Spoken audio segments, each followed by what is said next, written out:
உட்காந்து வேடிக்கை பார்த்துட்டு பாப்கார்ன் சாப்பிடு, பான் பராக் சொல்லுவான் சாப்பிட சொல்லுவான், அப்ப அதையும் சாப்பிட்டு உடனே நீயே மூஞ்சில துப்பிக்கோ. கொஞ்ச நாச்சு கில்ட் இருக்கா உங்களுக்குலாம்? யூடியூபர் எவனாவது ஒருத்தன் ப்ரமோஷன் ஒர்க் பண்ணா எல்லாம் சேர்ந்து அடிக்கிறீங்களா? ஏண்டா விராட் கோலி உட்காந்து விளம்பரம் பண்ணிருக்கேன், ஏன் அடிக்க மாட்டேங்கிறீங்க? ஏன் அடிக்க மாட்டேங்கிற? வெக்கம் கட்டவங்களா? ஒரு ரூல்னா ரூல் தானே எல்லாருக்கும். எல்லாம் இஃபானுக்கு மட்டும் மீம்ஸ் போடுற, விராட் கோலிக்கு போடு, பீடா வாங்கின்னு போடு அவனை. அப்பதானே நம்ம தப்பா அதை போடுறதுனால வட இந்தியர்களுக்கு எவ்வளவு பிரச்சனை இருக்கு தெரியுமா? இன்னைக்கு வரைக்கும் வட இந்தியர்கள் மதிக்காம போறதுக்கு அது காரணமா இருக்கு தெரியுங்களா? ஒரு அடையாளம் மாதிரி அவங்களுக்கு ஆக்கிட்டாங்க. எவனுமே மதிக்கிறது இல்ல. அவங்க வாயெல்லாம் கரைபடிஞ்சு பல்லெல்லாம் போய் அதுல வந்து நம்ம நியூஸ்ல கூட இந்த வாயில புற்றுநோய் வர்றது யாரை கட்டுறான்? அவங்களதான் கட்டுறான்.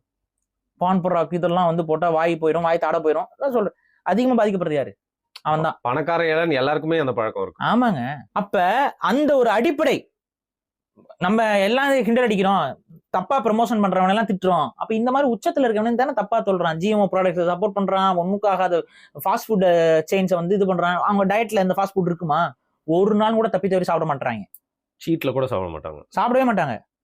அவ்வளவு அவங்களோட டயட் அவ்வளவு நல்லா பாத்துக்கக்கூடிய நபர்கள் அடுத்தவன் எக்கட கேட்டா பரவாயில்லன்னு சொல்லிட்டு காசு வாங்கிட்டு அவங்க நடிச்சுக்கிட்டு இருக்காங்க, பேசிக்கிட்டு இருக்காங்க.